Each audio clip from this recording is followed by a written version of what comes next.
আর শোনো, কিছু এতিম মেয়ে পেলে ভালো হয়, তাদের বিয়ে দিয়ে দিলাম, প্রত্যেকে একটা করে গাই গরু পাবে। গাই গরু কি জন্য স্যার?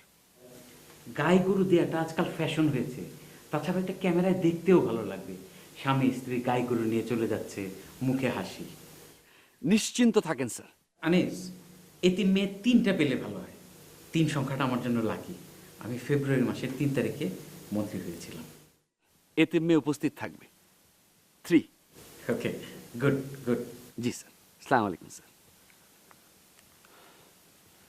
চেয়ারম্যান মজিদ মিয়া, ইয়েস স্যার। বান্দা হাজির। আমার সঙ্গে ফাজলামি করবা না, আমি ফাজলামি পছন্দ করি না। এই বুড়ার দল সব বিদায়। আন্ডার 10 মরণাপন্ন রোগী ব্যবস্থা করেন। স্যার কোথায় পাবো? কই পাবেন সেটা আপনি জানেন। আর 3 জন এতিম মেয়ে। 3। এতিম মেয়ে দিয়ে কি করবে? মন্ত্রী মহোদয় নিজে উপস্থিত থেকে এই 3 জন